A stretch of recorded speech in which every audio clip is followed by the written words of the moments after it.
मंगला काली भद्रकाली कपालिनी दुर्गा क्षमा शिवा धात्री स्वाहा स्वधा नमोस्तुते।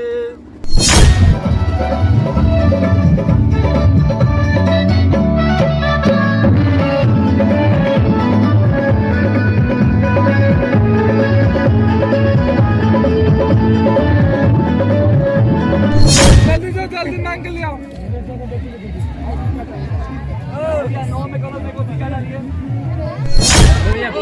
नमस्कार, मेरा नाम से संजय कुमार हुआ। आप लोग समाज तक न्यूज देख रहे हैं। बता दें कि अभी इस वक्त उपस्थित है बाया नदी खीरी घाट पे, जहाँ पे नवयुवक दुर्गा पूजा समिति द्वारा भव्य कलश यात्रा की प्रदर्शन करते हुए यहाँ बाया नदी के पास आया गया है, जहाँ पे जो खीरी घाट मलंग स्थान के पास पड़ता है। यहाँ पे कलश क्यों भरा गया है और कलश भरने से पहले 9 कन्याओं की पूजा क्यों होती है, या आचार्य पंडित जी से बात करने की कोशिश करेंगे। चलिए आप आचार्य पंडित जी से बात करते हैं। पंडित जी, आपका नाम क्या होगा? जी, मेरा नाम सौरभ कुमार मिश्रा हुआ।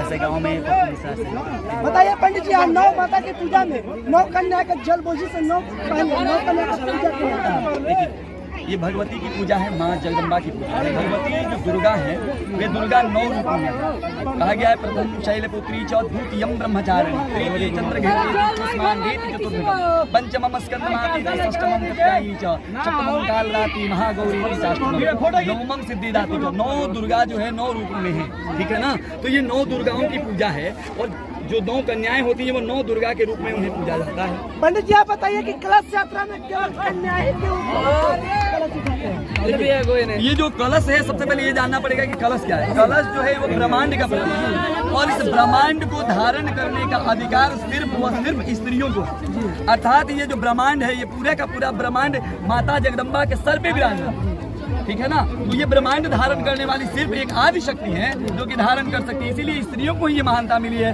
और स्त्रियां ही इसे जल लेकर के अपने सर पर रख सकती है। इसलिए ब्रह्मांड को अपने धर पे धारण किए, इसलिए उन कन्याओं को ही दिया जाता है। और आप पंडित जी जो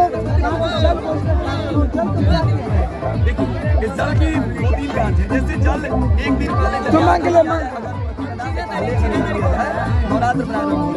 उसे ले जाके जल स्थापन करके 9 कन्याओं का जो पूजन किया जाता है, 9 कलश ले जाते हैं, इसे बैठाया जाता है 9 दुर्गा के लिए। लेकिन आज जो षष्ठी का किया जाता है, इसीलिए भगवती का मार्जन वगैरह कर्म जो किया जाएगा उसके लिए काम में आ जाएगा, ठीक है। लेकिन यहाँ 2-3 चीज है। मुख्य कारण होता है घाट पे पूजन का। तो घाट का जो पूजन है वो दूसरा चीज है। जैसे सिर्फ जल भरना ही काम नहीं है। इस घाट पे जब हम आते हैं पूजा करने के लिए, यहाँ तो 3 तरह की मातृकाओं की पूजा होती है। एक जल मातृका, दूसरी स्थल मातृका, तीसरी जीव मातृका। 3 मातृकाओं की यहाँ पूजा करने के बाद ही हम जल लेते हैं, ऐसे नहीं लेते।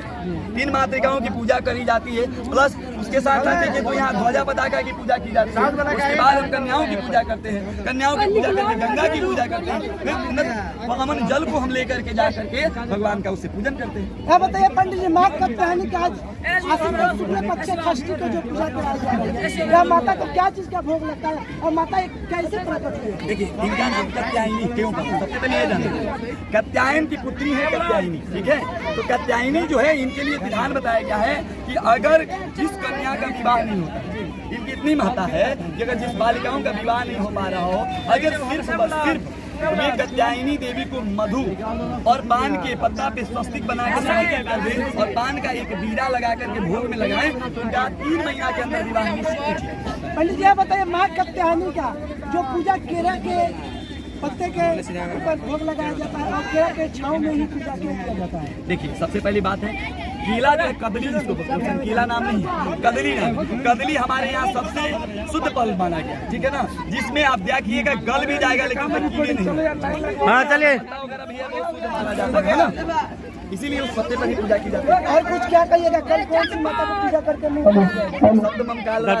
पूजा होगी एवं भगवती कौन सी मंत्र से उच्चारण होगा कल? बहुत सारे मंत्र हैं। कोई मंत्र जैसे भगवती का किस अलग अलग रूपों में है, मान लेते महाकाली का भी मंत्र है, महालक्ष्मी महासरस्वती का है, त्रिधा शक्तियों का मंत्र होता है। त्रिधा शक्तियों के साथ हम लोग पूजन करेंगे। सबसे पहले ये ध्यान रखिए, मूल मंत्र उनका होता है ओम जयंती मंगला काली भद्रकाली कपालिनी दुर्गा क्षमा शिवा धात्री स्वाहा स्वधा नमोस्तुते। इसी के साथ मैं चाहूंगा कि आगे हम देखा जाए जल यात्रा को।